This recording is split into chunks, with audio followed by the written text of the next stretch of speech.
What's up, everybody? This is what's up? No, you're good. I'll just cut that out.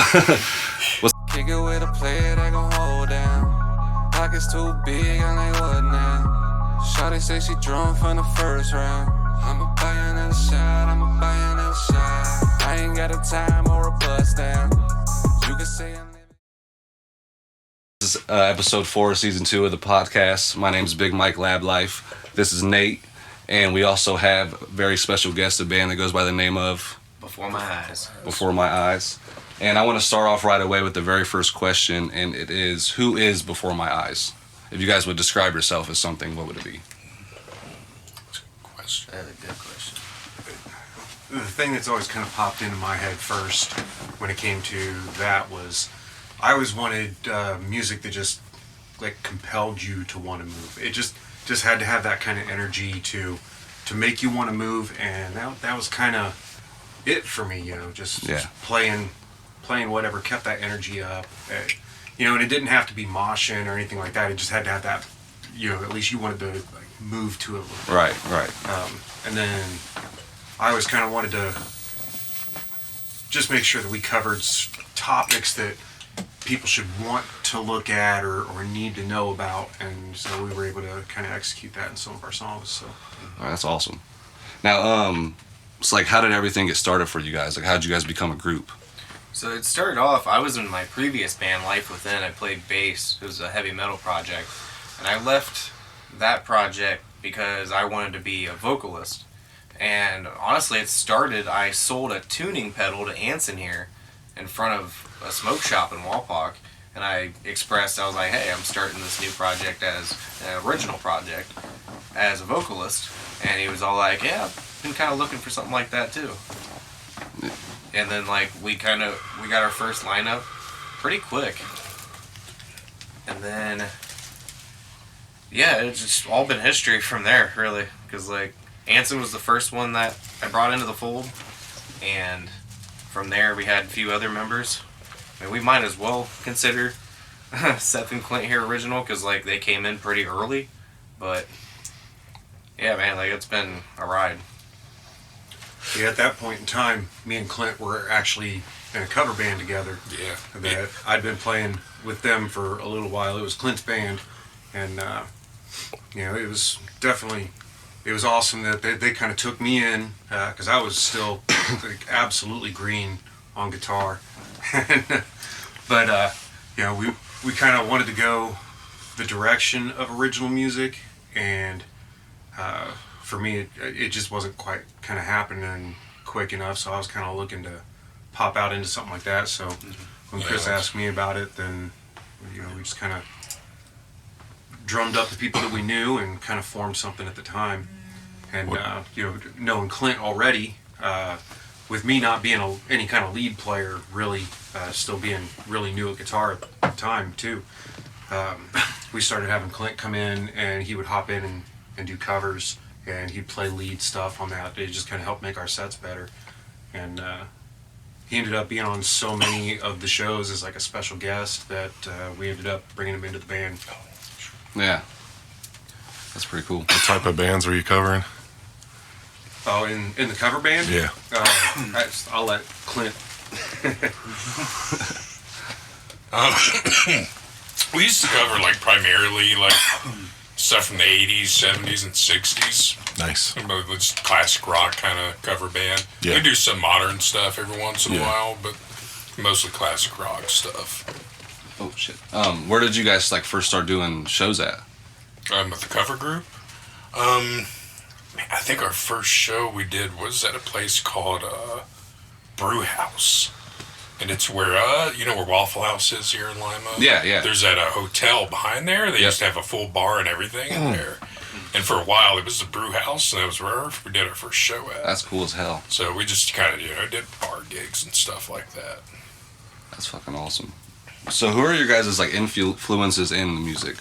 Like who got you wanting to make music or playing guitar or drums? Me personally, like vocal level, like I was raised on like 80s hair metal and like 90s hip hop, so like over time that like molded into like a crazy mix. And then like when I discovered Linkin Park when I was like 9 or 10 years old, I was all like, wow, that's like the blend I really like.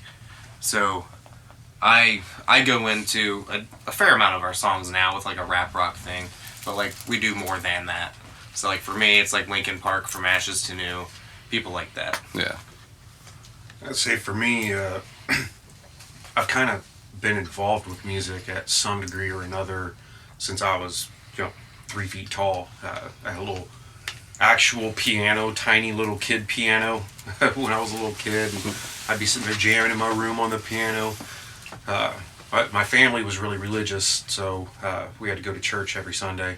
And I would skip church and find the rooms with pianos and lock myself in there, and I'd be playing around on the piano. And, so I did all the basic, like, elementary school band kind of stuff there. Yeah. And then as I got older and started getting into high school, my first actual, like, writing music was actually with Music Generator 1 for PlayStation 1. And I would sit there and make techno tracks on that. And then that evolved into Music Generator 2, and there was a live function in that where you could fade in and fade out different loops, and you could have like 32 loops loaded to each controller. And awesome. I ended up running lights out of my speaker outputs on my stereo system in my apartment, and we were throwing parties, and I was DJing the parties from that. And then that led into using FL Studio and Sony. Well, it wasn't Sony at the time; it was just Acid Pro. Acid Pro, yeah, that's what I used before Pro Tools. Yeah, I know about that shit. So, I mean, I owned a guitar during all of that, but I took like a month of lessons on guitar in high school, and I'd pick it up and dick around with it every now and then, but didn't really do a whole lot with it. I always wanted to, but relationships and life and everything kind of got out of it for a little bit, and then in 2012, I ended up going through a divorce, and I had tried to get back into guitar and started taking it real seriously then. And my ex was a little on the wild side, and she actually destroyed my amp with a katana. What the hell? Wow. Like stabbing out the speakers and chopping into it, and like just it broke my heart because that was my first actual. It was like, to me, that amp was the shit, but it was actually just like this solid state crate 60 watt. It was the one that was actually at Gilbert's Music, their like demo amp for all the Boss pedals that they had set up. I remember that. Yeah. So that was the amp. I bought that for like $200, and I got so excited because I was getting into music again. And then she just kind of destroyed all that during the course of our marriage. And after that, I said, you know what, fuck it. Like I need to play music. I want to quit dicking around and actually do something and make something with it. And so that kind of kicked off some more guitar lessons for me that I ended up taking for like a year.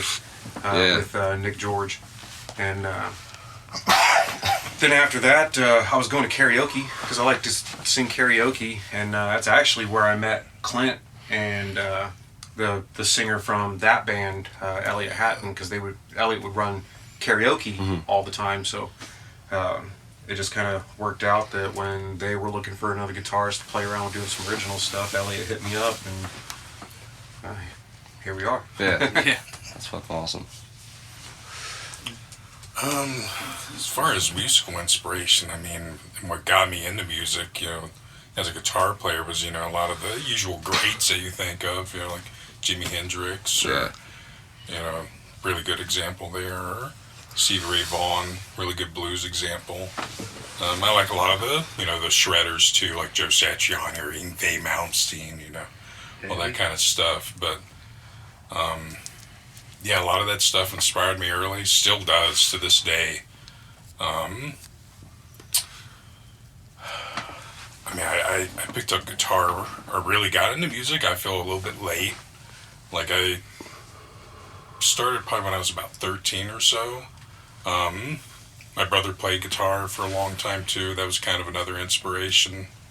Definitely seeing him play for years and seeing him do shows and stuff too. That was a really big inspiration when I was younger.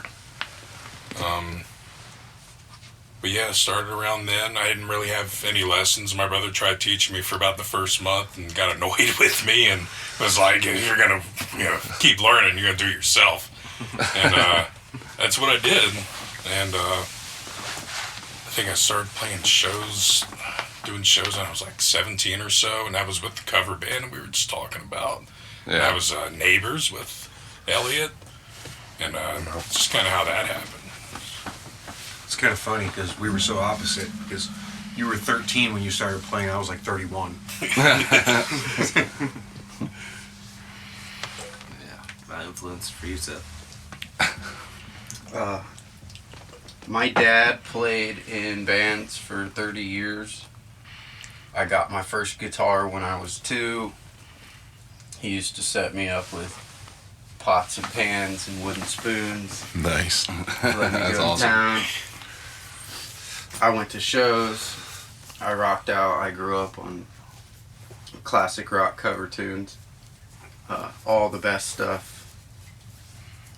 I draw my musical inspiration and influences from music from many decades. I mean, even as far back as like turn of the century stuff, back when up to present day. So I try to keep my mind open and listen to all kinds of weird shit. Yeah. But I think that's probably good for Sure. a drummer though. You could like learn like new drums and shit, Yeah. like just new patterns. Like the same way with me with beats, like on the digital It's side. cool to see what people in other countries do, like what are like traditional cultural rhythms that can be applied in other ways. Yeah, exactly. We get down, we play everything from straight up rock all the way to like really brutal metal. So it's cool to find ways to use things differently. Hell yeah. Draw inspiration from lots of different sources. I feel like I kind of skipped out on where I was supposed to go when I started rambling. On the You're good. influences side of things, I remember there was like three things that really caught me early on when I was like middle school or high school area, somewhere around there. Yeah. It was like I heard The Offspring on the radio, Oh, yeah. and all of a sudden I started falling in love with it. And then I heard Green Day, and I loved that. And then I heard Trust by Megadeth, and I loved that. Yeah. And then I started hearing Korn, and then all of a sudden I started getting all this music from so many of my friends that were all into like rock and metal and that kind of stuff. And so that's what kind of kicked it all off for me. I guess I'm kind of a product of the up and coming of the new metal scene, you could say that, I guess, with like some like kind of more punk rocky kind of stuff as a basis. But for me, I've always been kind of all over the place. I primarily listen to rock and metal, but I listen to a lot of other stuff too. So I guess really there's not a whole lot that I don't listen to. I went through a country music phase. I can still listen to it every now and then, but it's like only in small amounts. Right. At the right bar with the right amount of beers in you, a country song come on, Yeah. make anybody start it's like- grooving. Yeah, Yeah, for sure. it's like the country music now, and I guess with all modern music that you kind of get on the mainstream radio, there's no soul left in it. It's so that I can't get behind any of that anymore. So I don't know if I don't like country music because of what country music is now versus what it was then, but I don't know. I've heard this man play Wagon Wheel more times than I can count. So It's a meme now. I've kind of always wanted to ask this question to a band. Like, do you guys ever like mess around in the studio or whatever, but like play something different? Like you like try something Oh, with yeah. drums and you hit a note on the guitar. Like you yeah. try an instrument or something. Right. I mean, I used to mess around with the instruments a bit. Like, I used to play bass, so like if I do pick something up, it'll be that usually. But I know little on guitar in terms of like rhythm, but in terms of like just switching places for like a practice or whatever, I don't know if we've really ever done that. We talked about doing it and doing it at some shows Yeah. where we could all kind of switch positions because That would be everybody in the band is pretty much capable of picking up something else at Yeah. least at some level. Yeah. Right. Like literally everybody. The bass player, he's only our bass player because we didn't have room for another guitar, so he picked up bass to play bass for us. Chris has got the experience with the bass too. Clint's covered bass in other bands. I think Seth If it and makes Clint. noise, I can play it. Yeah, Yeah. so yes, Yeah. I mean, yeah, hell Yeah, pretty much. That's awesome. Yeah. Oops, I keep hitting this thing. I need to get away from that. And I'm tipping it over. So yeah, maybe one of these days we'll actually work in the set switching kind of thing on stage Yeah, for no, a we're- song somewhere. a stage switcheroo. I feel really blessed to have such a talented group of guys to be in the band with, because you could say like 80s hair metal or bluegrass or give me something that sounds like Tool or whatever, give me Yeah. something super brutal, heavy. I mean, anything, Exactly. and they could play it That's fucking awesome. off the top, Versatility. just making it up, and it sounds like a song. Yeah. When we get in the room, there's magic. It happens. Oh yeah. Me and Seth were just talking about this last night. Actually, we haven't been doing live streams for a while. Like we've only done a handful. Upgraded the internet connection to be able to do it and everything. And then member changes and had some hardware failures and had to replace that stuff. But we're back to where we could be doing it again. And so we were talking about doing a jam session where we're just dicking around and just Take requests see what from happens. the audience. That'd be cool. Yeah, that'd be cool because that's kind of like what even like newer artists now that are doing shows. They're kind of just like stealing other people's songs and doing like just breaks on their sets of just like I went and seen Nelly last year and he was playing like some LL Cool J songs and just had the crowd rocking and I'm just thinking like he's just having fun himself now. Like, he's not even performing really at this point. But then he went back to his own songs, and everybody was like, "Whoa!" But he would like do good breaks, so it'd be like, "What Hot in Here?" I think was his big hit or whatever. Right. So he played some LL shit, and then out of nowhere, it was like, "It's getting hot," and everybody lost their mind. It was like, I'm both like, "Thank God we got away from that part of the crowd because it would have been bad." We've been doing a thing here at some of our shows that we like kind of throwing right out of left field because you kind of catch people in the feels. We've been doing the Power Rangers theme song. Oh, I guess I was actually going to ask like how that even came about. Like whose idea was that? Well, we talked about wanting to do some songs from either like some old cartoons or just some like nostalgic stuff. So we talked about doing the Pokemon theme song. We talked about doing the Power Rangers theme song. A handful of others that we all kind of talked about. Yeah. And well, there's Power Rangers is the one that ended up happening. Yeah, you guys killed it too at the show, at the Shallow Side show. Thank you. Yeah, like the crowd. I mean, for the crowds that we had played that song to, like they ate it up. Like I was actually shocked how much they ate it up.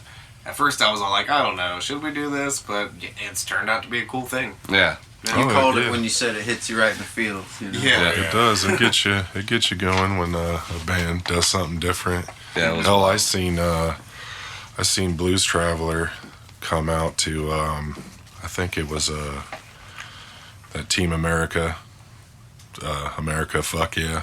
They did that when I seen them. I think it's been 2 years now, but I seen them in Fort Wayne. Yeah, they come out to that. Yeah. I see. That's where I seen them, was in Fort Wayne. Damn, we probably were at the same show and didn't even know it. Probably was it Pierre's? Yeah. Yeah. Outside in the gate. Yeah. Well, shit, that's fucking weird. And then that's, Were you with Mike and Stacy? no. Because they were there too. Did you see them there? I got tickets from like my stepdad or something. So they both were there, sitting there with their Mike's daughter 98.9 The Bear Elizabeth. was giving away tickets, and my stepdad won them, I think. Damn. I think that's how my buddy Dave won them too. He asked me if I wanted to go. Hell yeah. Have you guys Awesome. ever seen them live? Blues Traveler. I have not. Yeah, It was badass. It was amazing. I had free tickets. It was amazing. I went to a show at Pierre's and they were just passing them out, and I got free tickets for Blues Traveler, and I didn't make it. Man. I still have the tickets. Hell yeah.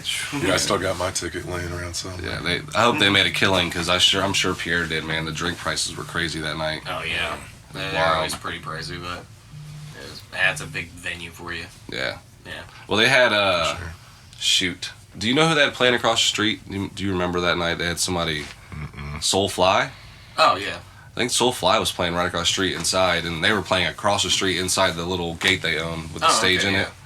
It was a wild night. Yeah, Soulfly, they've been around a while, man. Heavy rock. I think it was Soulfly. I don't remember That sounds that. right. Yeah. I'm pretty sure that's why they were outside. I want to say they double booked them, and so they just put one of them inside, and Blues Traveler were outside. Oh, yeah. Which I'm glad the Blues Traveler was outside because it was nice out. So you guys have any hobbies outside of music? Yeah. For me, I like RPGs, old school vintage gaming. Hell yeah. And I'm Same. currently working on getting my pilot's license. What? Nice. Yeah. That's fucking awesome. So, yeah. What are you gonna fly? Hmm? What pilot license for what? So starting off with a private pilot certificate, and that kind of lets you fly anywhere that you can visually see. And then there's another rating that you get on top of that called an instrument rating that allows you to fly like higher altitudes. Yeah. Allows you to fly through clouds and adverse weather and use different approaches. Nice. It's better at nighttime. 'Cause, like with regular private pilot license, like if you're flying around at night and it gets cloudy, like you're grounded. I actually just experienced something in the simulator the other night for the first time, which was understanding why instrument rating is its own special thing. And it was I got completely disoriented thinking the plane was situated differently Yeah. than what it was, and you really had to fall back on the instrumentation. But so yeah, I've been getting pretty intensely nerdy with that. I got ground school going on and simulator lessons and all kinds of stuff like that. So as soon as I get a little further in that, then plan is next spring actually knock out the flight training portion of it.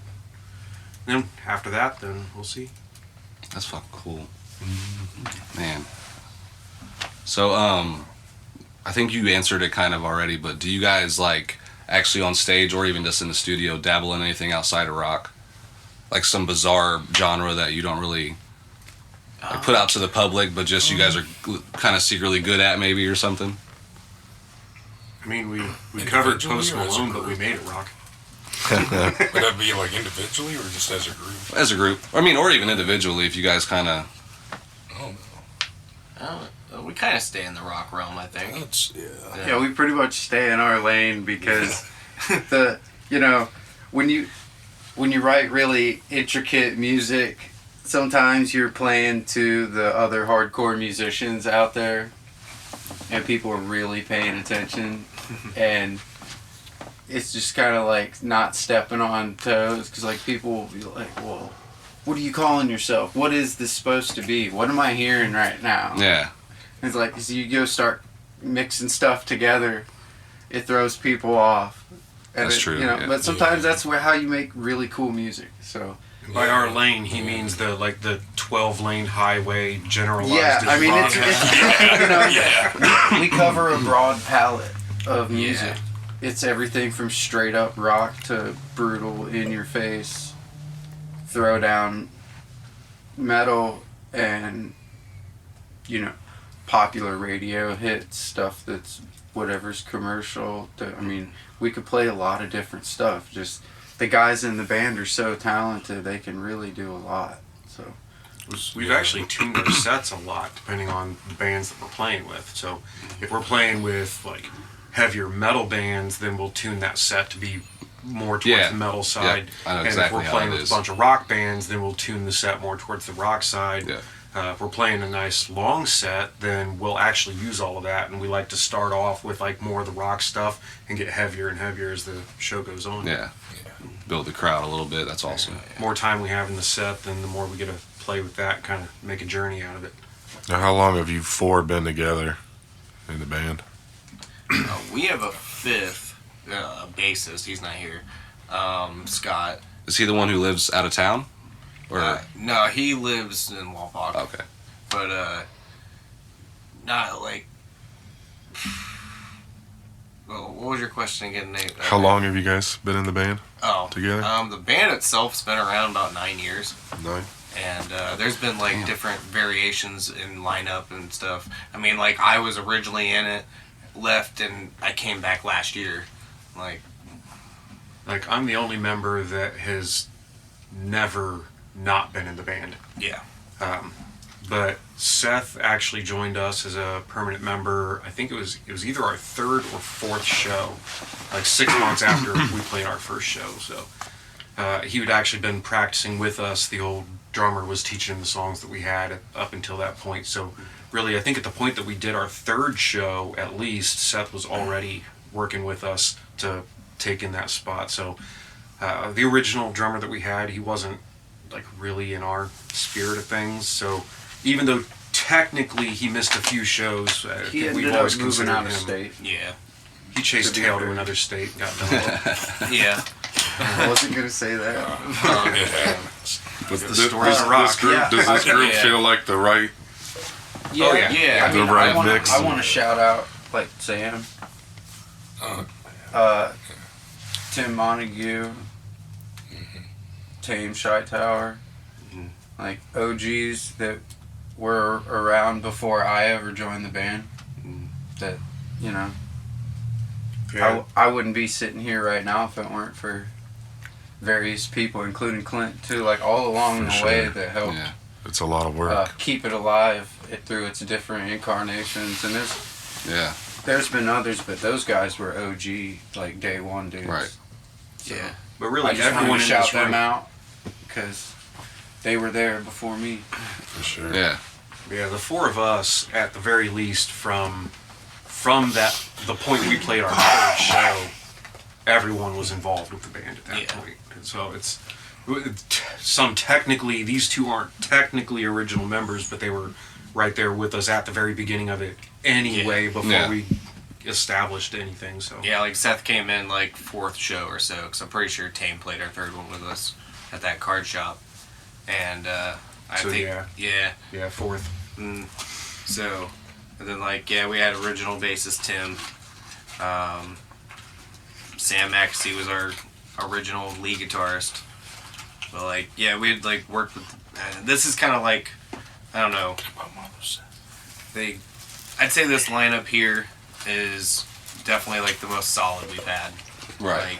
Like, it's what works before my eyes. Like, Yeah.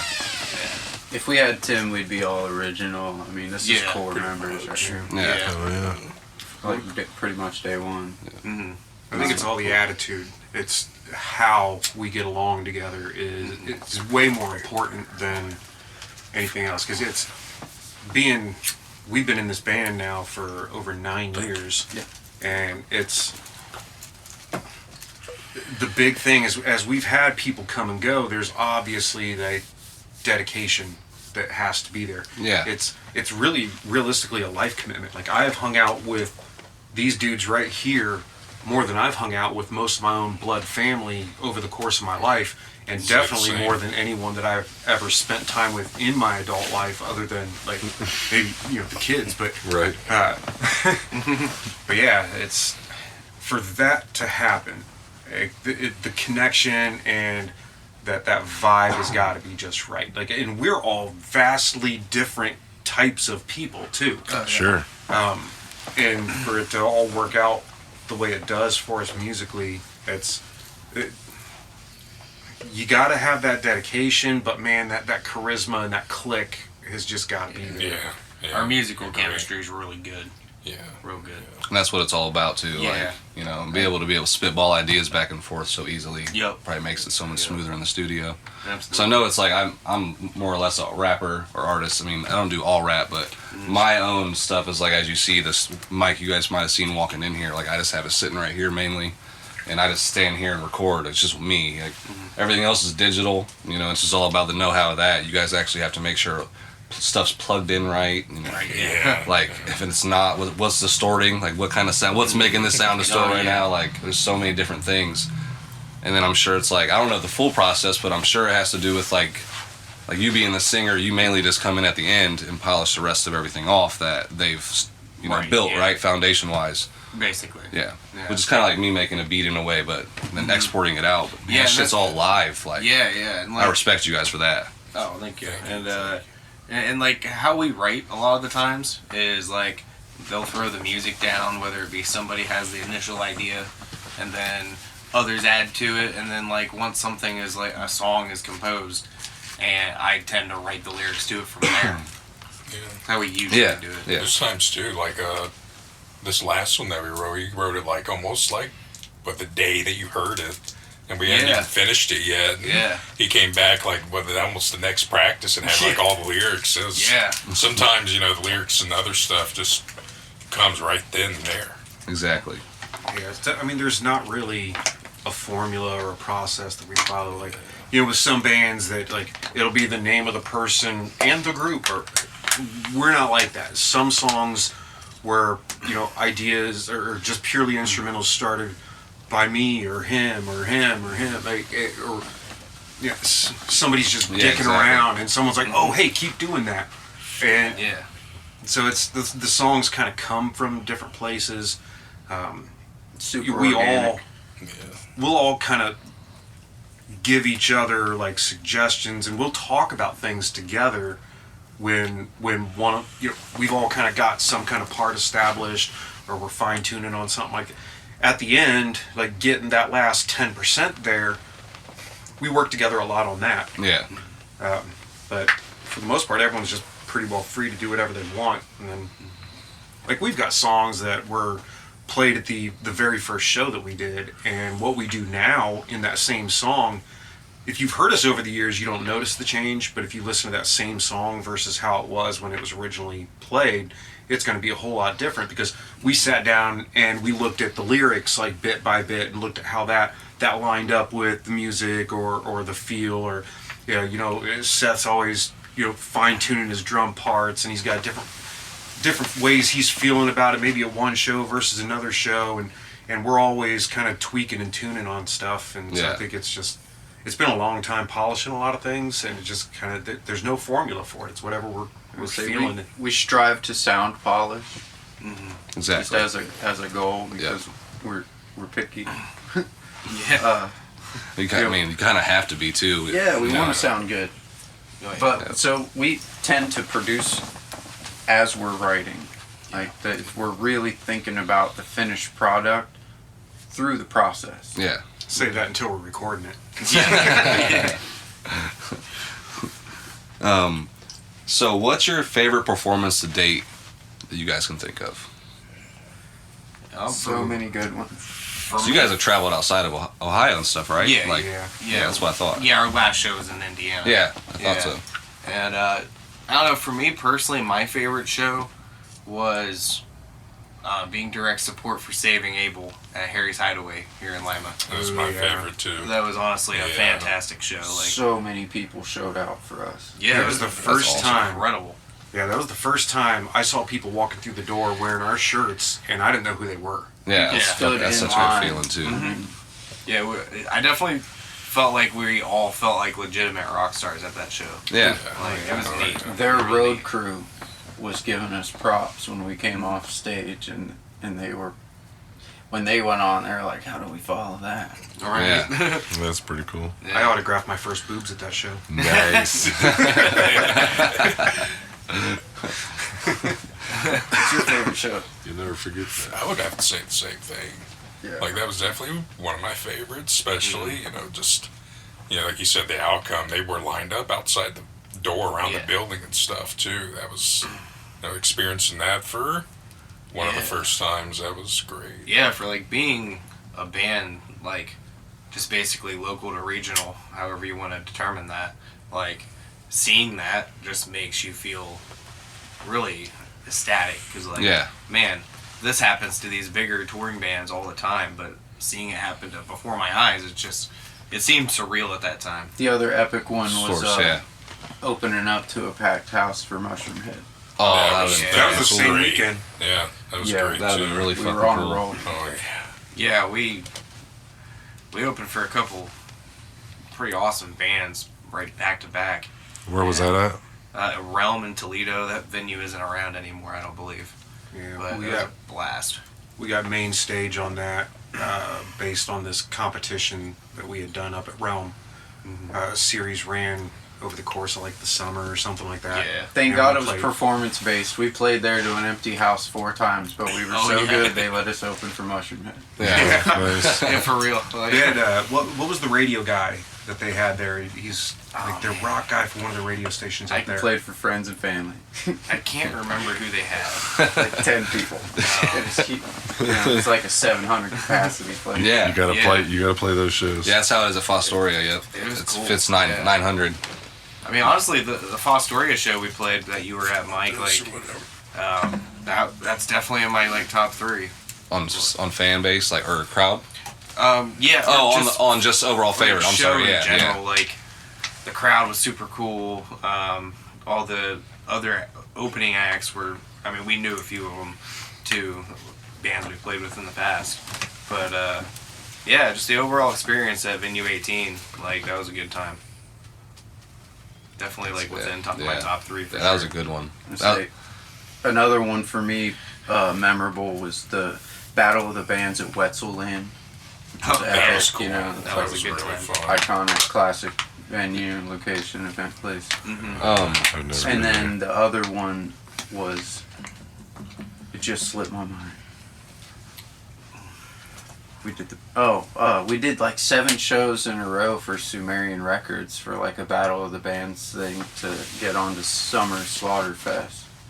And Oh, hell yeah. we opened up for Michelangelo Badio and Powerman 5000, like all these awesome national and international artists along the way. And then the last show was this massive battle, was like 12 bands, and it was crazy. Like something happened out in the parking lot, the cops showed up, there was a bunch of people there. Yeah, we There was didn't this play till, like, representative 3:30. from the record label that was just there to see the bands, and shit was crazy. Like, it went way over the time frame. Like it was epic. It was totally memorable.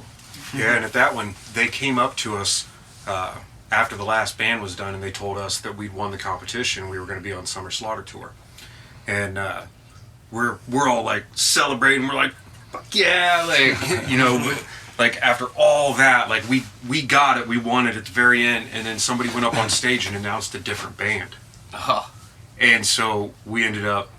Like we're like, hold on a second. Like we went up to the guy that ran the whole thing, and he's like just kind of throwing his hands up, like he didn't know what happened. And so we have no idea what happened there. But like 2 months later, when the tour is supposed to start, like 2 days before the tour, they called us and asked us if we were still good for the tour.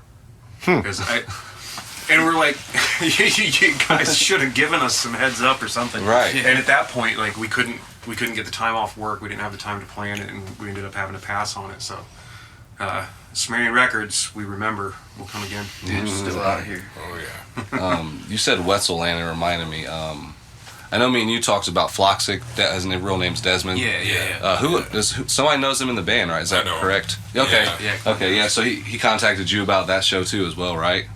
Like Yeah, for photos yeah, and we- stuff. so, yeah. That's my guy. He actually records here.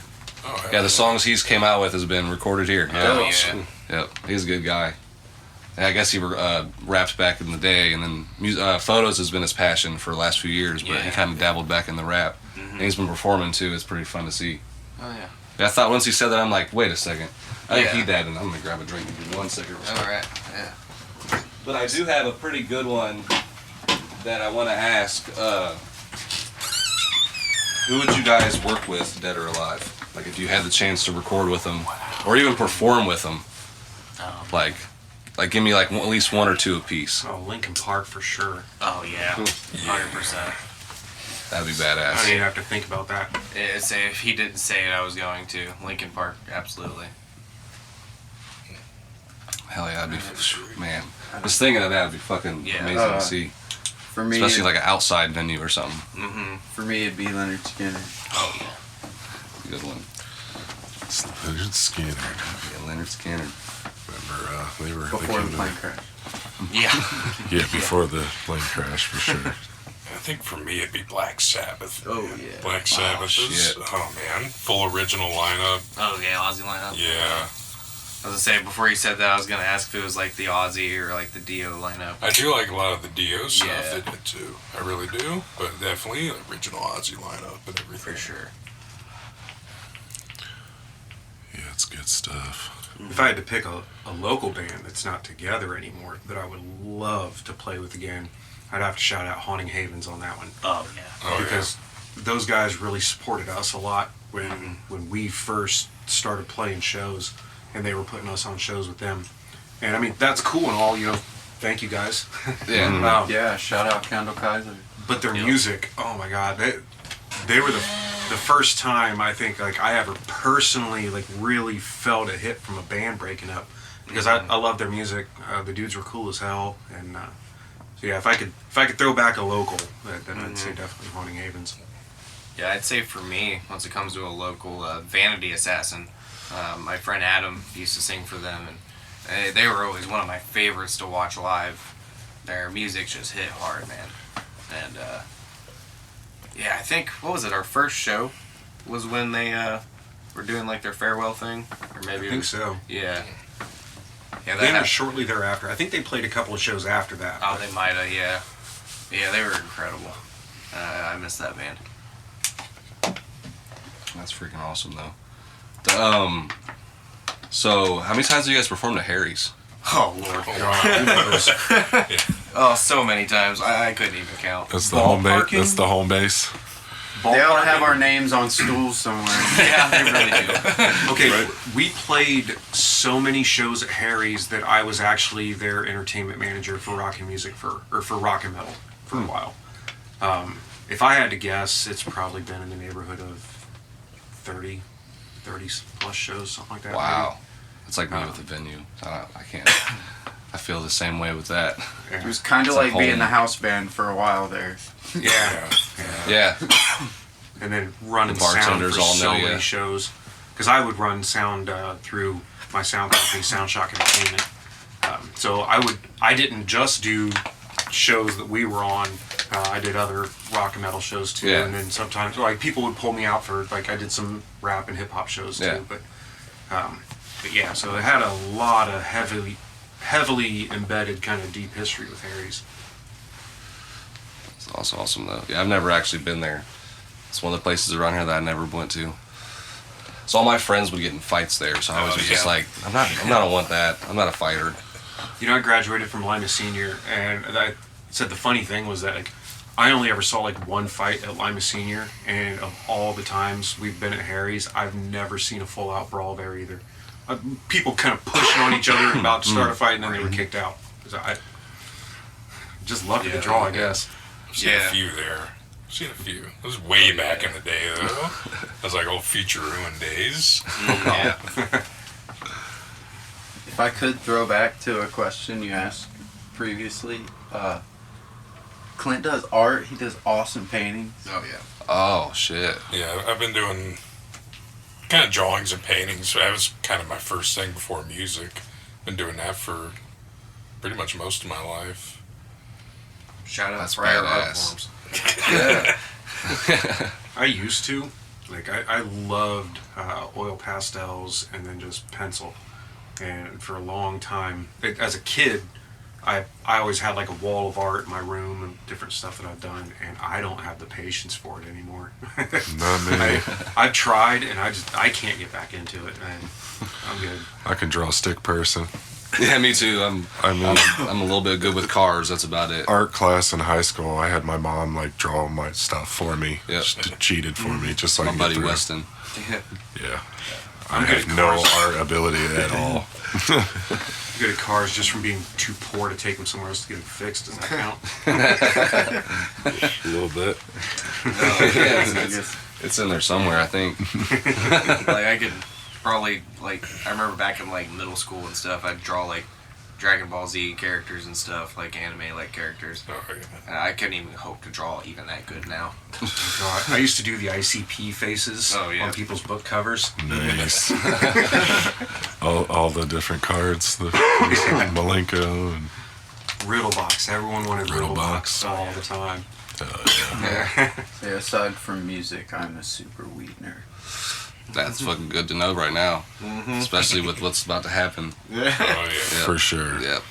There's a lot of people We might be excited getting that about guy it. up. I study soil microbiology and organic chemistry. Oh shoot, you're gonna be just the guy for everyone to see. You might.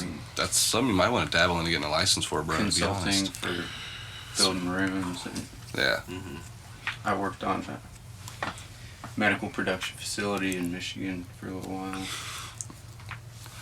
That's yep. Damn, somebody better hire you for that. And I don't know if there's really much open right now. It's probably still all kind of in the building stage, but shit, I bet there's a lot of money to be made in that coming up.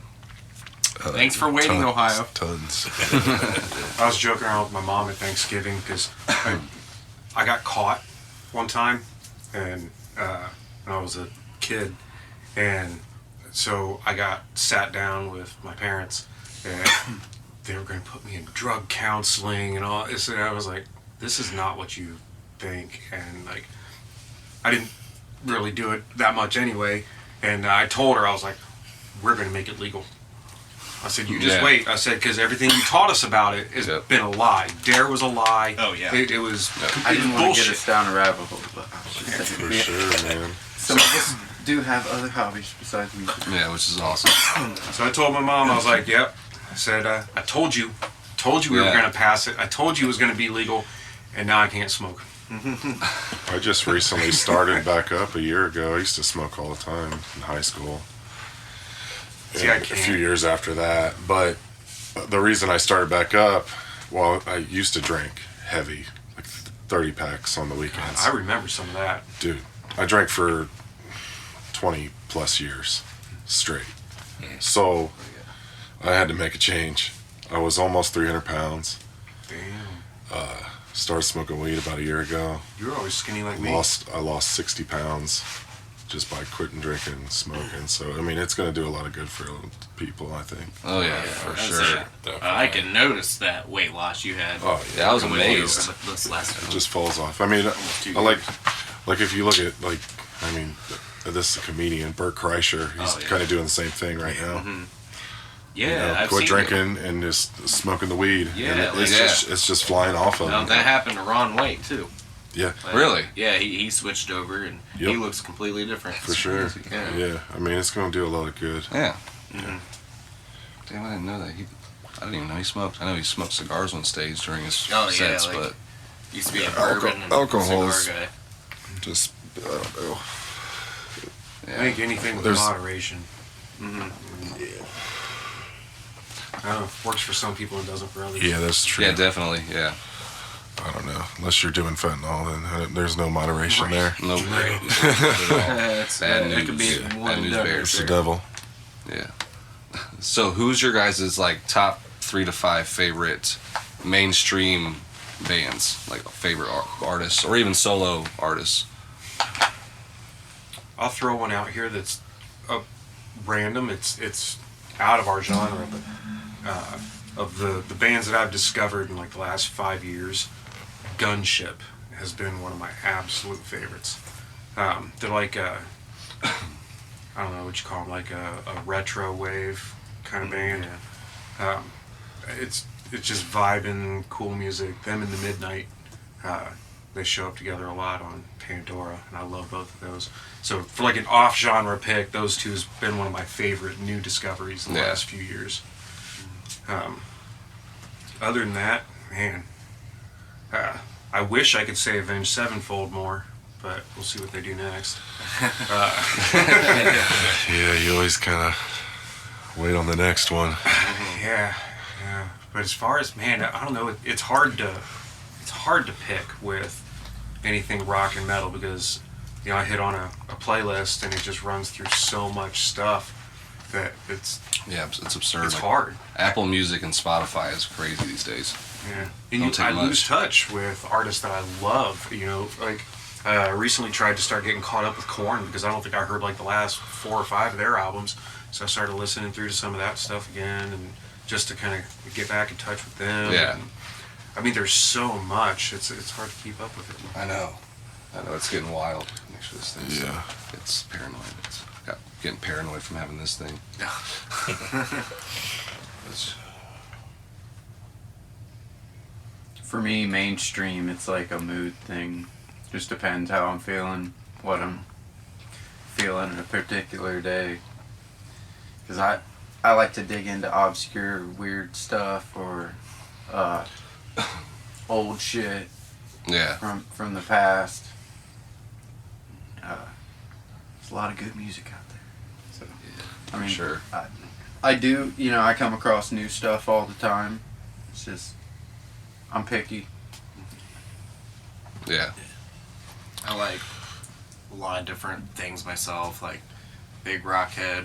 I enjoy me some rap. I enjoy me some country. I mean, other than country, I kind of delve into rap and rock at the same time with this band.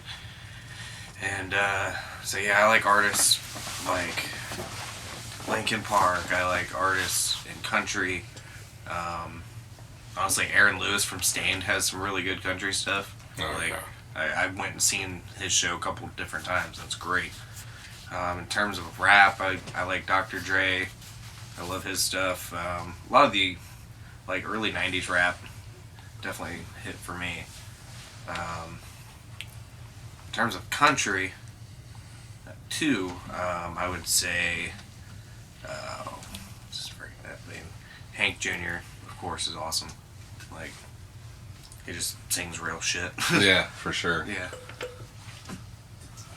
So, did you say anything yet? I feel like, for me, I relate a lot to what he said. It's really hard to, like, pinpoint a lot of certain artists these days, or, like, to really grab on to certain artists, or even, keep hold of older artists that you've gotten interested into. But, yeah.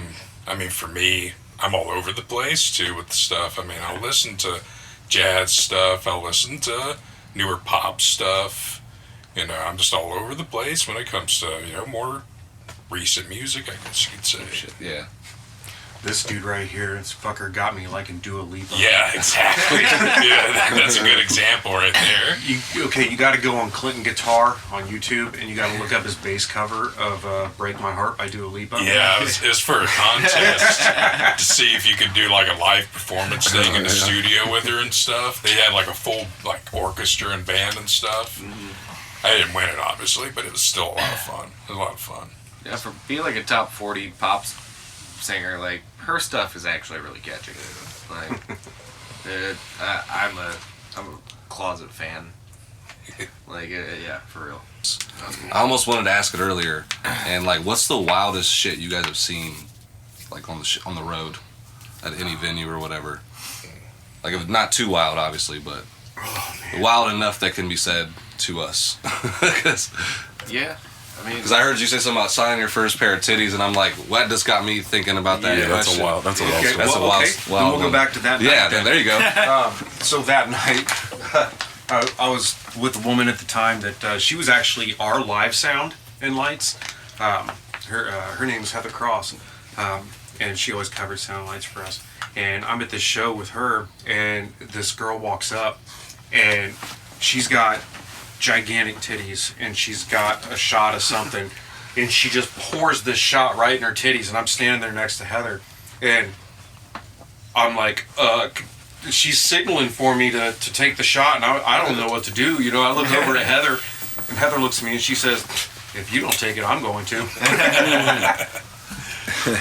So, okay, felt weird, but, Yeah. but yeah, that was that same night. And Oh, man. so yeah, that was kind of funny.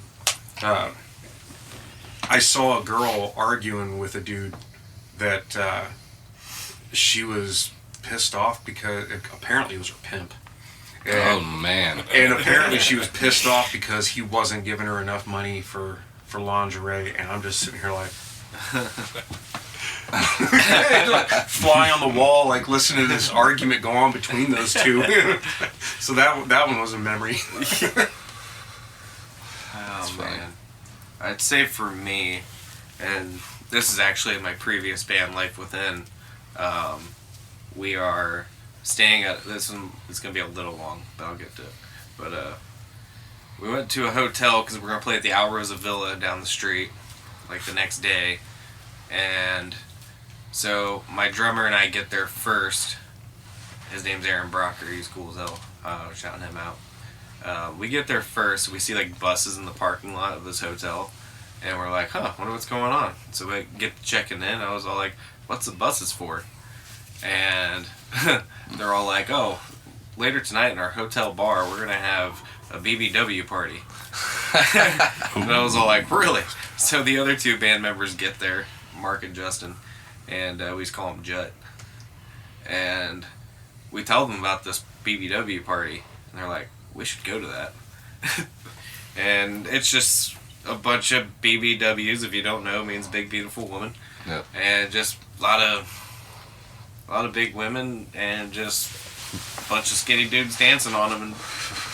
And we just kept drinking at the hotel bar. We all ended up dancing with them, and it was something else. That's one of my funnier on the road trip stories. one time we played a show up in Toledo at Realm, and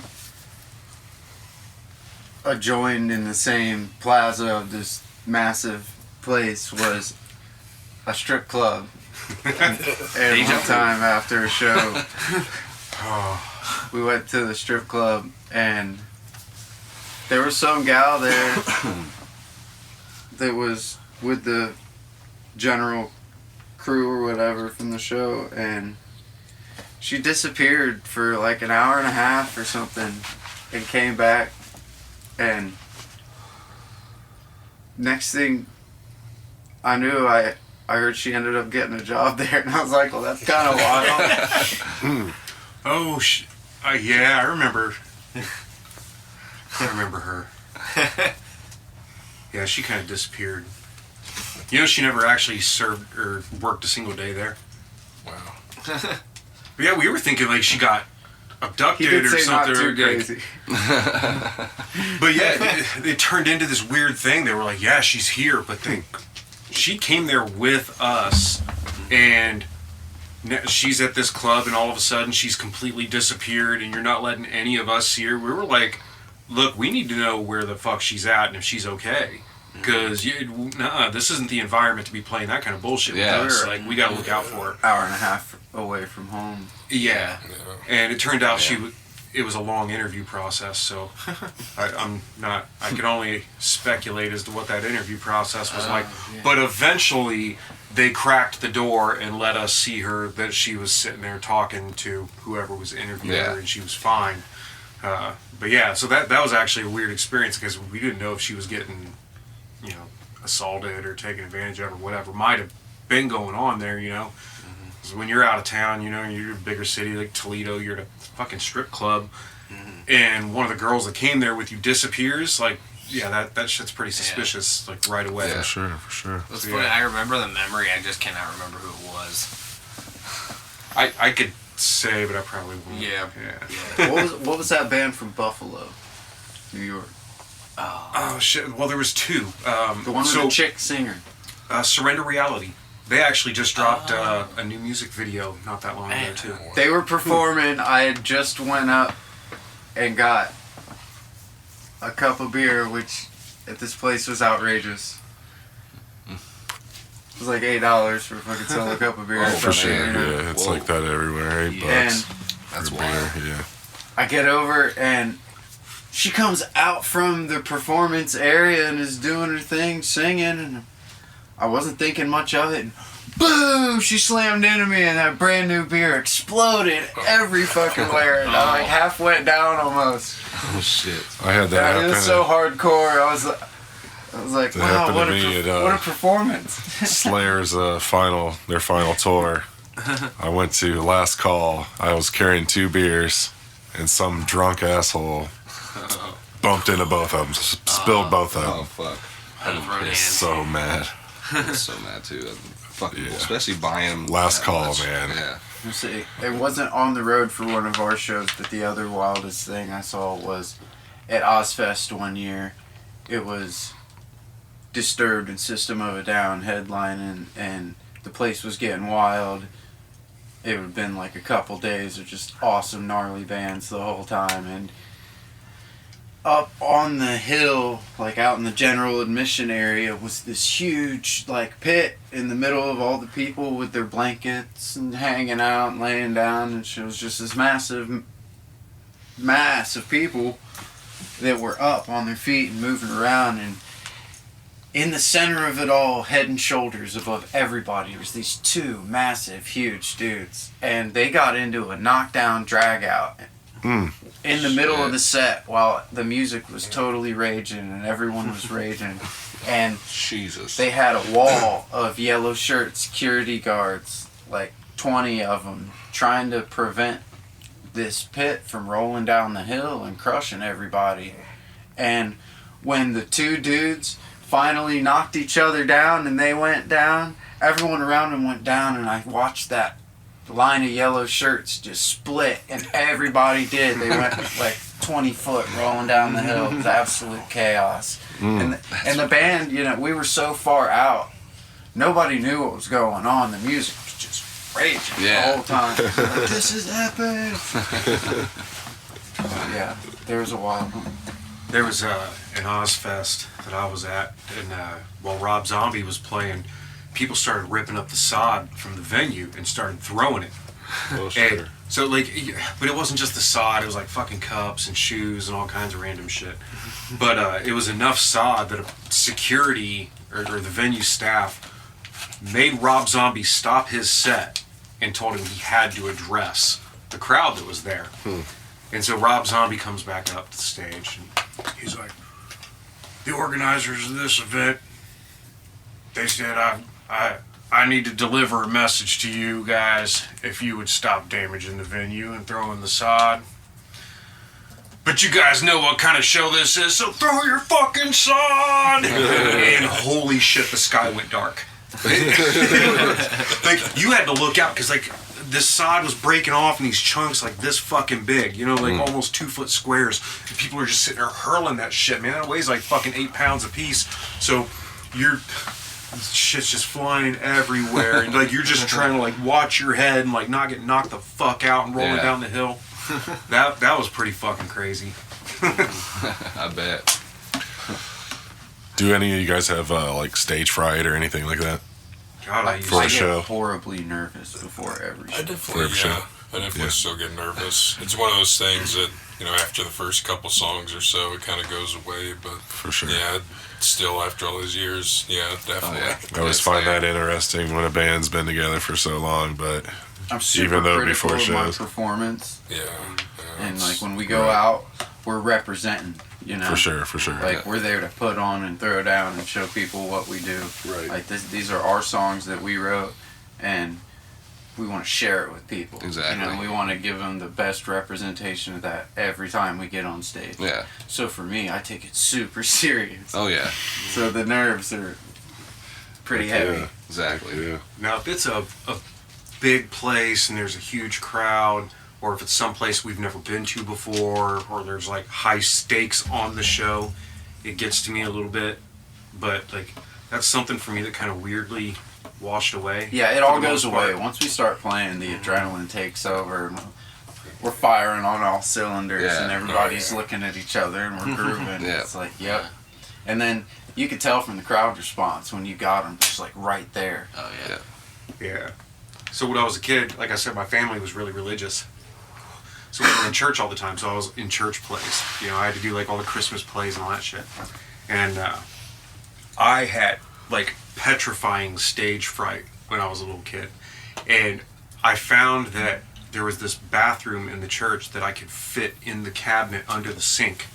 And I would go and fucking hide in that bathroom cabinet under the sink to get out from doing the church plays. Like, that's how bad it was. I Yeah. would sit there and fucking hide under the sink for like an hour. Oh, yeah. And there was one time, like, in Gracious Sin, there was that time that band dropped off at Brothers Bar and Grill, and they called us last minute. Oh yeah. Yeah. I'd only played like maybe 2 shows with the band. I was still super green and struggling as it was, and I was like in damn near panic attack for like 3 straight hours leading up to that show. And then we got there, and it was just kind of chill. Yeah. It was okay. It was fine. It was, Oh, yeah. Yeah, I've been performing since I was 10, and my dad has always pushed me onto the stage and went and talked to the guys in the band. Like, man, you gotta check out my son. Like, he plays drums, you know. Yeah. So I had the opportunity to play with lots of people. That's awesome. There was one time we were doing a show out at the Auglaize County Fairgrounds, Thrax Fest out there, and we had just written Vanity, and it was one of those songs that came together completely from nothing to finished in like a week or two, something like that. And we got up, and it was one of those Thrax Fests where there was like over 300 people there, you know, and you're just like, they're right there in front of you. And I kind of froze, and I do the intro for the song, and I completely spaced. And I went up to, it was Tim, our bass player at the time. Yeah. I went up to him, and I was like, dude, how does this song We're all start. looking around. He's like, like, are you fucking kidding me? He's like, I was like, I'm cool, I got it. And fucking just hit the intro to the song. Didn't he have to like hum? He did. He was like, oh, okay, cool. Oh man. But yeah, that was one of those. It was a brand new song, and I was nervous as hell. It was only like maybe our third or fourth show, something like that. It might have been his first show with us too. But yeah, Possibly. so there's definitely been times the nerves got us. And there was another time we were playing at Harry's. No, there was a couple of Harry's ones in here Oh actually. man, I know one of them at least. Oh yeah. The most infamous of those is we were covering "Awake" by Godsmack, and we could nail it out every fucking time we practiced. But we got on stage and like we even played it like halfway through the set, like we were clearly warmed up. But oh shit, we were all drunk. Oh yeah. In my phone, I've got the recording of the whole show, and I named it "Drunken Live" at Harry's Hideaway. But we hit this song, and we get into the middle of it, and like every fucking person lost where we were at in the song, and so it's just like a minute and a half of everyone trying to play different shit, and then we eventually came back together. Remember when we were covering what was that? Gonna bust me on the sliver thing. Yeah, Sorry, yeah, Slither. that one, yeah. Yeah. Yeah, we had to totally restart that. Like as a band, we were not around that long at that point. That was my bad. I fucked up the intro to Slither like twice in a row to where we just stopped and started it over again. And one of the guys, I forget who it was like, let's just skip it. I was like, no, we're dedicated. Let's fucking do this. I think it might have been me saying to skip it, and then Tim was just over there fuming. He was just all like, what the fuck? Yeah, just gotta kind of play through it, man. Yeah. Yep. Yeah. So the nerves can get to you. Yeah. Oh yeah. Yeah. I know with me, cutting our teeth. right. Mistakes are gonna happen live. With with me, everything. Exactly. Yeah. Crowd was very forgiving. Yeah. Yep. They were probably also That makes drunk. it awesome. Yeah. But Hey, the drunker they are, the better we sound. exactly. Exactly. I love it. Me Yep. too. Me too. My favorite fuck up of all was, Oh, no. we were just talking about this one last night. He's like, fuck you. Oh man. We were playing, and we were ending the set with a song called "Immortal Enemy," and we've used that as a set ender a lot over the years.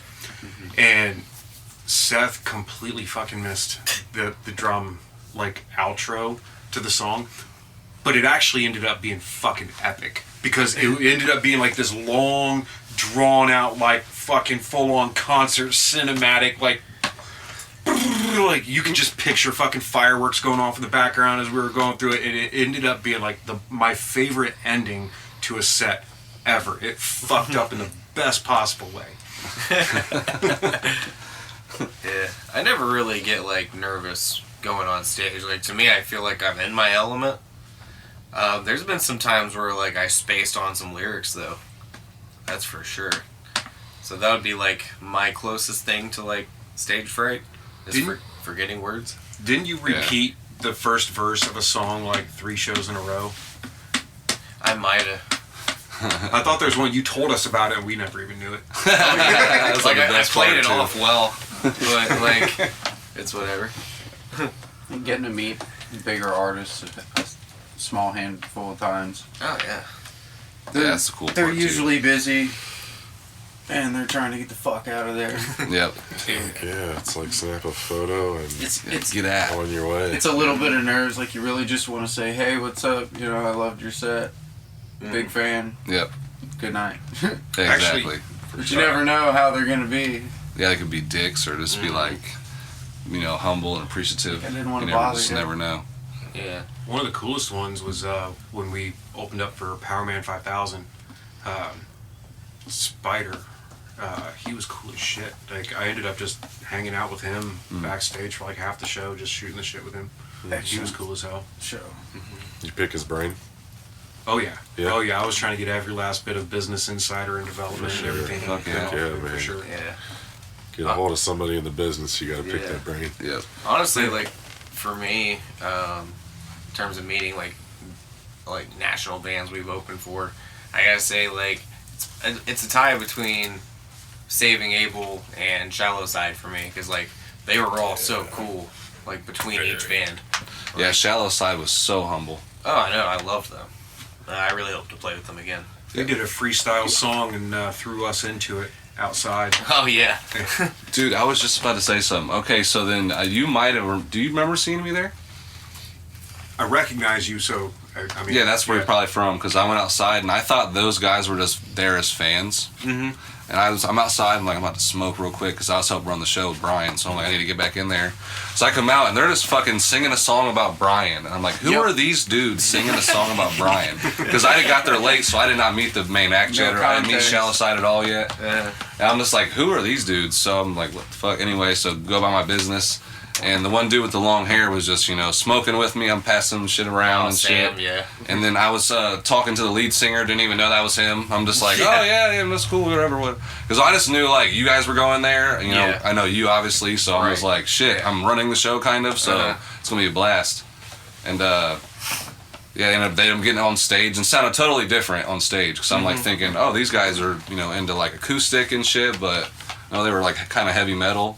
They had a couple, change ups, but mainly all heavy metal. Whoa, this is awesome. Yeah, these I guys love are their cool show. shit. Normally, they're all most honestly. artists there anyway will stay in the back in the VIP area. Yeah. They don't really come out any. But those guys were, walking around with everybody, taking pictures in the They're crowd and super shit. down to earth. Yeah, I love those guys. it was cool. Yeah, I ran into Saving Abel at another show. I had went down there with my son to pick up tickets for another show that we were going to play there. And this was a couple of years after we had played with them. And they came up to me, they were like, hey, we remember you. Hey, we know you have guitar picks. Apparently their roadie had lost all the guitar picks. But they remembered me from when we had played together, a couple of years before that. Yeah. And so they actually, at least that night, they played with all Before My Eyes labeled custom picks. But that was kind of cool because got to chill with them and hang out with them. My son felt like a rock star from getting to hang out backstage with them and talk to those guys. That was a cool night. I couldn't believe they remembered me. It's like, you're a national band. You're playing with so many fucking locals all the time, every fucking night in different places. Like, you remember me? Okay. Exactly. That's pretty cool. I forgot that happened. Yeah. So I'm gonna. I got one more question, and then I don't know if anybody has seen my recent episodes, but I do at the end of the show. It's always called This or That. Most time there's something smoking in the air, so you kind of can get confused because me and whoever will just throw random this or that's at you like chicken or steak. This person, that person, but it's kind of right at the top of your head, and we don't give you much time to think about it. So it'll be one each, but obviously it'll be 5. So you want to join me in on this one? Ooh. On the this or that's? This or that. It could be like artists, chicken, food, whatever, anything. I got you. I thought I was gonna have some good ones today, but like I always smoke and then I forget. Yeah. So they're also the whim for me. Yeah. But me and my buddy Dave kind of have a thing going. So I don't know if you guys are basketball fans. A little Follow it. Okay, so this is kind of an easier question, even if you're not fans, because everybody has seen like Space Jam and shit. That's so. a really good 30 for 30 one time. Yeah. Wow. So my first question, the last question I'm gonna ask is, if you could describe your guys' band in one word, what would it be? Fun. We don't take it too seriously. We're just out there to have fun. Yeah. Like, we don't try to stick to one kind of style specifically or have a bunch of goals. When it's whatever feels good, we do it. When we're up on stage, we goof around. We just like to have fun. It should just be fun. Yeah. Hell yeah. The word that came to mind for me was energetic. Energetic. I like that too.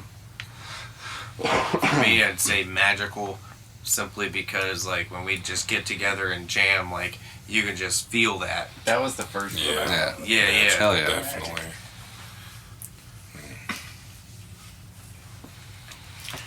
I can't think of any other better words to describe the band. Wow. I feel like Powerful is definitely another good Ooh, one. that's a good one too. Which I feel that when I watched you guys. Yeah. Thank you. I think it's definitely an important thing to bring to live shows too. Yeah. Absolutely. I'm always studying how different frontmen do different things, and I try to like take elements from each. Yeah. I'm all about the to- feel. It's a hell yeah. I'm always trying to be like real active on stage and be, have a lot of stage presence and move around and jump and stuff. And like, there's always this way that I feel like it looks in my head, and then I see the videos and I think I look fucking retarded. But but then I'm not sad about it because I'm a fucking goofball anyway, and it's whatever. Yeah. Okay, cool. Because I feel like it doesn't matter what the band looks like. Oh, he's not swinging his hair the right way. Nobody fucking cares. Yeah. Like, Exactly. If you're up there having fun and moving around, you're just bringing energy. You just got to put it into them, you know. Yep. It's so whatever it is, like whatever. I just try to have a little bit of energy on stage, and I kind of just enjoy laughing at myself when I see the videos of it. Like fucking stupid. I'm gonna go ahead and get right into the this or that's and start mine off with chicken or steak.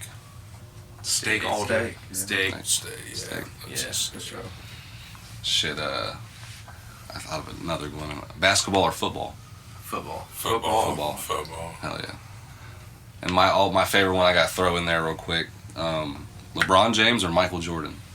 Jordan. Jordan all day. Damn it, fuck all you guys. Me and my buddy Dave, who is Jordan? me and my buddy Dave have a debate on the show because when we asked that question, and he's a big Jordan fan and he cannot stand LeBron, and like I was born in '91, so yeah, I like Jordan, but mainly my love of Jordan was Space Jam. Like I didn't really get into basketball when I was a kid like that, so but I watched Space Jam every goddamn day up until I was fucking 12 or whatever. So I know him from that, but like I watched LeBron play from his start to where he's at now. Yeah. And just seen his, all of his credentials and shit live damn near. Yeah. Hasn't Every LeBron- game. Hasn't LeBron actually been breaking some of Jordan's records? Oh, LeBron's, he's pretty much broke almost everything. He's the leading scorer, I think, honestly, yeah. Gotcha. I think he just finally beat Kareem, I think, for the leading scorer, I believe, last year. Yeah. Because there was basketball players talking about wanting to not go to their game to go watch him beat it. or some shit like that, yeah. See, I was born in '81, and so growing up, Jordan was pure legend. He was like, and I might be wrong, but it was like he was the first basketball legend, at least that I ever was aware of. I mean, there was First other for me. popular ones like fucking Larry Bird. I guess he was the best shit talker around. I'd love to hear some audio of that, but For sure. But it was like, when you grow up and like the first legend ever is the legend, like I can't overwrite childhood memories. Yeah. But I heard LeBron was actually killing it and is kind of he's become the new best legend. Yeah. It was more even last season, but so far this season, I don't think I've won yet out of that debate because last season we were interviewing more younger like artists, so they kind of don't really know who Jordan was. I'm like, yes, LeBron. Because I mainly just started doing it to piss Dave off because he hates LeBron. I'm like, I'm rooting for LeBron this whole time we're doing this thing. So, Yeah. But shit, I got another. I'm trying to throw Whitney Houston or freaking Reba McEntire. Reba. Reba. Whitney. I'm a Whitney. I gotta say Whitney. Same. Hell yeah. How about, would you prefer to be a driver or passenger? Ooh. Driver. I'm literally working on my pilot's license. I don't know. I'd like to have somebody drive me around all the time, I think. Yeah, being a passenger is pretty cool. Yeah. I'm the driver. I don't know. I like driving, but prefer to be a passenger. I like to drive by myself, Yeah, that's I like Me too. to be a therapeutic. passenger. It is. If I got to be in the car with somebody. Yeah, being in the car with like your girlfriend or something like that, your wife, it's kind of tough because they're always backseat drivers. Oh, bro. Take the wheel. Yeah, even though my wife calls me a passenger princess because I always make her drive. So. My old lady's like, no, you drive. Don't make me drive. She doesn't bug me or backseat drive or anything like Yeah, that. it's always a battle with us Yeah, at home. definitely. I drove last time. Well, I drive a lot for work anyway. Like, I worked in Michigan today. So it was, leave Yeah. early, drive up to Michigan, and then do my work there, and then drive all the way back to Wapak just to grab him vehicle and drive back up here. Like, I probably drive a couple thousand miles a week, or somewhere in the neighborhood like that. So, because I'm working all over the place, so I'm just used to driving at this point. Speaking of Michigan, Ohio State or Michigan? I'd Ohio say State. That's Ohio State. Okay. Cleo. When you kind of hesitated, I was like, don't fucking say Michigan and ruin the vibe. Don't fucking do it. We've been having a good one until then. Right. I'm just kidding. Michigan has been our kryptonite the last like 3 years. Yeah, I now. know. I hate it. Sure. It's the That's weed- why I was gonna it's be the like, weed delay. It's a week delay. It's got to be the weed delay. Definitely. A couple seconds Yeah. back. For sure. Yeah, they're on another planet. We're still on Earth. Fucking, I'm trying to think of some like really, really tricky ones. I can't think. Ooh, winter or summer? Summer. Fuck the snow. I gotta say summer. Yeah. I Like, don't want it's nothing like to do some with people snow. are like cold. I don't know. I grew up Summer. in South Carolina, so for me, I enjoy more of the warmth. There's hardly any kind of snow or like bad weather like that, winter-wise down Yeah. there. So See, for me, like my favorite season's actually fall, but that wasn't an option. Yeah, It So I doesn't took last summer. long enough. Fall's not long enough, I don't think. I agree. See, I like the outdoors. So. Yeah, Same. I just like being warm. I I can hate do cold. more. I hate cold. do So it's summer. always summer. More freedom. Winter Yeah. hurts my skin. Yeah, and you could do so much more in the summer. Like fucking aerobics, all kinds of weird shit if you want to outside. Ate to It's death winter by time, you got mosquitoes, everything there's cooped all up. kinds of stuff. You gotta like walk in the mall if you want to go do any kind of exercises. You can't fucking walk outside. Yeah, man, I'm thinking about doing some hot yoga on my front porch. oh, that'd be hot. Yeah, that's happening. Bring my lawn chair. Get a tarp and some Crisco. Yeah, Yeah. fucking get it going. You'd be like, look at Chris go. We're gonna make a TikTok channel for him, and it's just Chris doing yoga Look at poses. that jelly roll. All right, Coke or Pepsi? Coke. Ooh, McDonald's fountain Coke when it's That's good. right. Yes. Oh, yeah, Yeah. that's one. That That's is- Yeah, That's that's important. one. Coke. Yeah. Fountain Coke, can Pepsi. Yes. That's fair. Actually, that is I can very agree with fair. that. Yeah, a can of Pepsi does hit pretty good. Yeah, Yeah, it's different sometimes. So much better in the can. Oh, yeah. cool. We're still going If it's there. Pepsi. Fuck yeah. Yeah, yeah. Shit, Batman or fucking Superman? Superman. Superman. I love Batman too much. Yeah, I'm You are jaded, dark. dude. Yeah, I'm going with the as you Dark guys Knight. can see on my wall, I'm too I'm straight Batman. Marvel to the death. I do like a lot of Marvel I didn't stuff even too. notice that. Both. Yeah. I got one DC yet. You have a couple. Yeah. Yeah. Right Oh, there. besides Batman, I mean, I'm okay. straight Marvel to the death. It's the backstory for me. I forgot about my two. I love the Yeah. Batman's ones. Oh yeah, it's classic. Really, I got that was cheap from Hobby Lobby, and that one I got for Christmas. I think like the same year. Legit. Yeah. I grew up like binge watching like the Christopher Reeve Superman movies, Same here. and then like the TV show Smallville came out, and that was like 10 years of my life, dude. Yeah. Like I loved that show. I actually met the cast last year, which was really neat. Oh, yeah. Yeah, like I'm Superman all the way. Okay, little known fact here with the Christopher Reeves movies, and I didn't find this out until just this year, I think. There is what's called the Donner cut of Superman 2, Yeah. and I just thought it was just another director's cut, but it's not.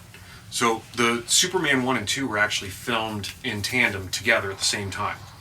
And the movies started going over budget. So Richard Donner was told that he had to cut production on Superman 2 and just finish Superman 1.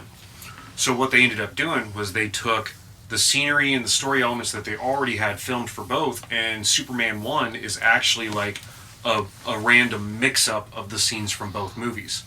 So what you get in Superman 2 was actually done by a different director who was from like the Batman, the Yeah. old school TV Batman camp of movies. So that's why Superman 2 was way more goofy and, kind of slapsticky.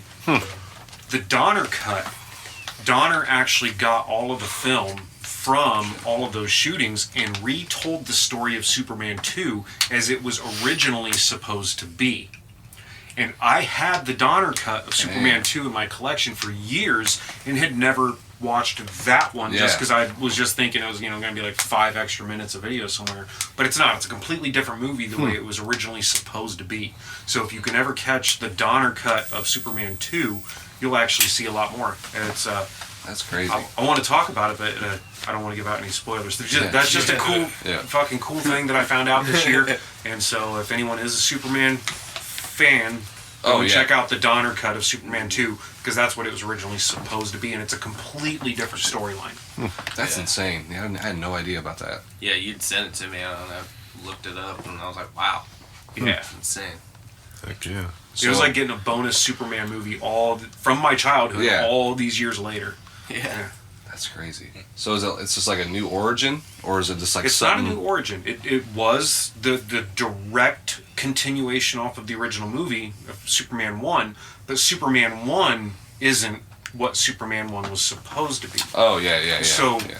Like the scene in Superman 1 where Superman has to save Lois after the earthquake comes and swallows her car, that whole thing about turning back time was actually supposed to be the ending of Superman 2.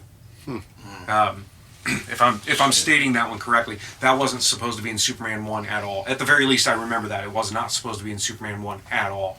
So there was a lot of stuff from 2 that got thrown into 1. And actually, General Zod and his 2 that were with him, they weren't supposed to be in the first movie at all. So, and it's kind of funny when you watch the intro of the very first movie, and at the very beginning it's showing the trial of Zod. And Yeah. that part was actually not even until Superman 2. Damn. Sausage or bacon? Bacon. Ooh. Bacon. Kind of sausage. Bacon. Man. This one, if you play your cards right. Bacon. Yeah, bacon. I got one more. One more. Adam Sandler or Will Ferrell. Adam Adam Sandler. Sandler. Sandler. Sandler for I sure. think the same. Yeah, I gotta go Sandler. Yep. He's been at it for classic. longer and he stays consistent. He's Yeah. smart too. Ferrell's. Back his audio tapes he used to do before he blew up in like. I like TV his and music movie. better. Oh hell yeah, I had his audio tapes. And now the severe beating Yeah. of a high school science teacher. Yeah. Plutonium. It's just fun to say. I love that. I love the song And it- Medium Pace. Oh yeah. Mr. So Deeds, when Sit he down in the lets corner of the dude bed and watch. stab his foot with the fire poke, he's like, "Oh, you're sick." Yeah, you're sick. Fatty McGee, you're the fattest. So many awesome ones. Yeah. They're all gonna laugh at you. Toll Booth Willie. Oh God. That'll be $1.25. Could live on movie quotes. Yeah. It's a language. Yeah, Yeah. I've seen too many of his movies. So what I always like to do towards the end of the podcast is let you guys tell any of the viewers watching any of the future plans you guys have for the new year coming, or any new shows you guys got coming up that you want people to come see. Yeah, we got one January 5th at Howard's Club H in Bowling Green. We're opening up for our VG. friends Monsters in the Mirror. Shout out to them. Another band that we haven't met yet is called Everything's Taken. And it's gonna be a pretty heavy show. Like, we played with Monsters earlier this year, and it was a great time. Hell yeah. Those guys throw down. Oh, they really Yeah, do. They've they been do. personal friends of mine for like 10 years at least. That's awesome. I gotta say this about those guys. I listened to the stuff that they had available to stream online, and I was like, I wasn't even excited about it. And then when we saw them actually performing, holy shit, those guys are good. Like, I couldn't believe the difference. I mean, it was like, you know, what you were saying with Shallow Side, where you listen to the stuff that they had online, and it was one thing, you know, with all the acoustic and the more southern rock, country-ish kind of vibe to Yep. them. But then when you get them in live, and they're heavy and like, In you your know, face. rock and metal. Exactly. And, well, yeah, they were like that too. Especially when I walked outside after listening to some of the music and then seeing like them just being in the back of the van, just kind of fiddling around with this. I'm like, oh, these guys are an acoustic band. Like, oh, it's like an acoustic rock band is what I was thinking. Like southern rock band is what I got. Yep. Yeah, that's what I was telling everybody about it, was southern rock. Yeah. But yeah, Monsters in the Mirror, like, holy shit, I couldn't believe the stage show. So I hope that the new material that they're putting out really captures that, because those guys, I wasn't expecting to feel shown up by them, Yeah. but Right. definitely did. I expected it because I know the quality of stuff those a couple of the band members put out. Like, they are incredible. Like, a couple of them, Dustin and Aaron used to be in a band called Paint the Sky Black years ago, and I used to like hang out with them, go to their shows. Yeah. So when I seen they reformed into something else, I was like, oh man, I'm excited. Fuck yeah. Charisma, stage presence, musicianship, production quality. I mean, everything. Yeah. Checks all the boxes. Hell yeah. So, Monsters in the Mirror. Yeah. Oh yeah. So we're January 5th, BG. January 5th, Howard's Club H, Bowling Green. Bowling Green. Yep. And now, where can people go to look up your music and like follow you on social media? Okay, so developing story as of today. So we've been having trouble finding our own YouTube page. Like, we'll search for it. The YouTube page is at Before My Eyes Official. Well, it turns out another band stepped up like 3 years ago and tried to take our name, and they put out a couple of videos. And there was a band that went by Before My Eyes that didn't really do much from over in the UK. Before we ever formed as a band, they were dead and gone. So in the mid 2000s or something like that.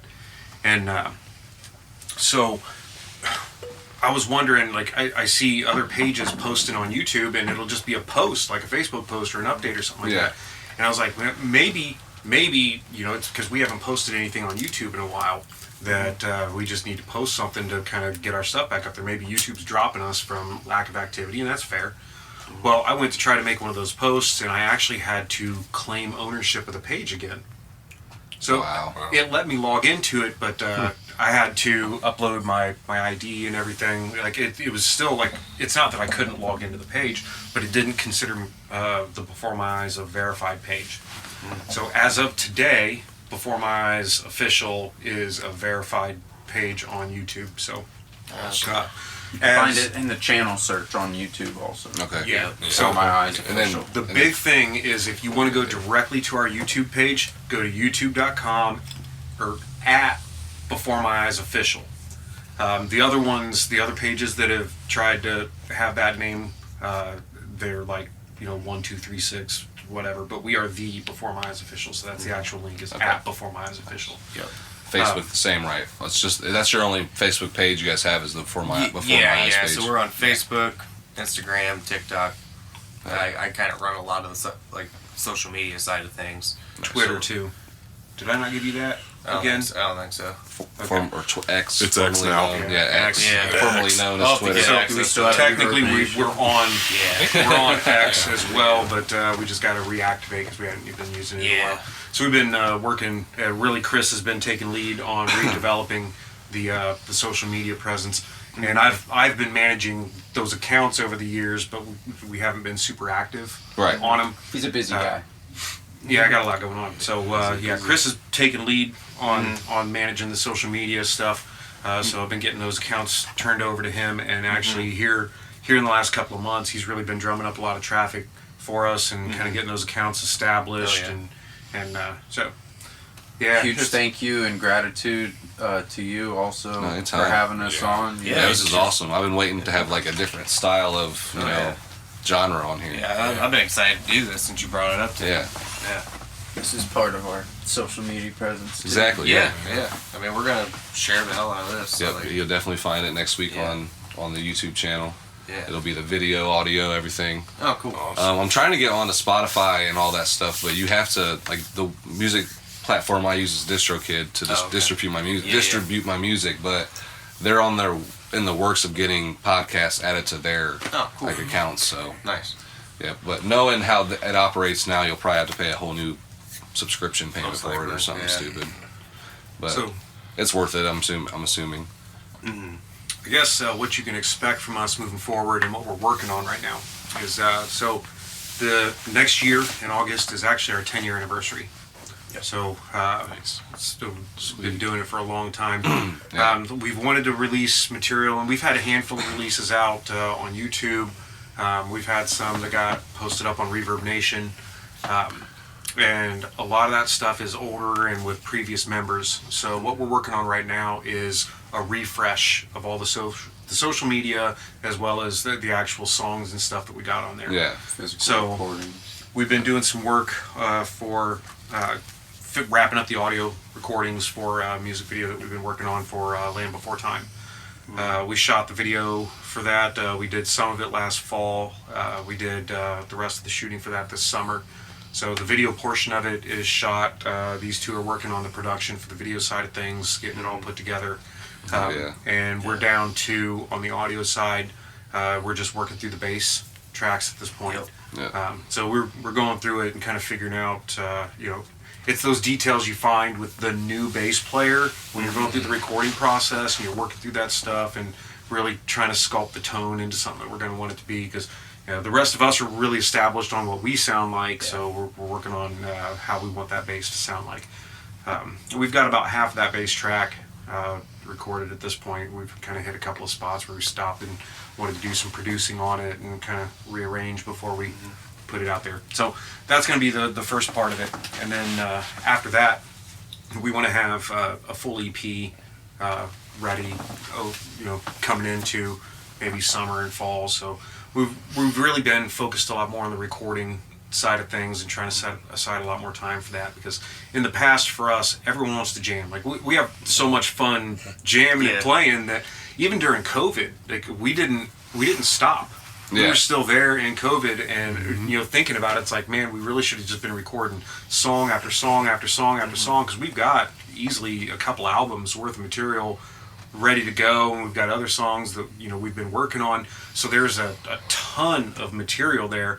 I mean, at the rate that we write songs and play shows and be recording, I mean, we could be dropping a new single every 2 months for like the next 3 years. So we gotta focus our own selves and our time spent into more of the recording side of that. So that is the goal for 2024, is to really get that kind of EPK there to show the people that don't come to our shows. Because if you come to our shows, you already know, but it's we gotta get the nose at the grindstone and get modern with things, and really get some more focus on that content side. available. Yeah, that's what it's all get about. out there. Social media is so based on just like content creation now. Oh yeah, that Little electronic snippets press and kit is a 1 minute big long thing. videos is where it's at. So it's the bread and butter right now. And like I say, we've got the ability to do full live stream productions from the studio. So the studio's in my house. So we've got it set up with lighting. Everything's all completely multi-track set up and mic'd at all the time. We've got room mics. Everything's fully ready to go for live stream, full mixed productions at all times. So we want to start capitalizing on using that. Yeah, definitely. We've got a new mixer now. Live streaming performances. Yeah, that'd be awesome. So we gotta work on the routing and configuration. We got some stuff set up in OBS for like a banner, to go around for some live streams. Yeah, I know all about OBS. That's what I use for Facebook streaming. Yeah. So we've got all that there. So we're gonna focus on content creation. Is the name of 2024. Yeah, I appreciate you guys coming out, and doing this. This is awesome. Thank you for having us. Yeah, you guys are welcome back anytime. I plan on doing a lot more seasons of this. Hopefully, it'll be like a bigger thing by the time you guys come back again. Like your own mics or something cool. We're working on trying to work on building this up into something awesome. My goal is to like build something outside of there that's strictly just for this type of thing. Yeah, So that'd be dope, man. yeah, Definitely. oh yeah, well, We'd love to be back for sure. definitely.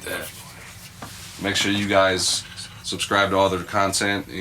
Go subscribe to their YouTubes and follow their Facebook pages.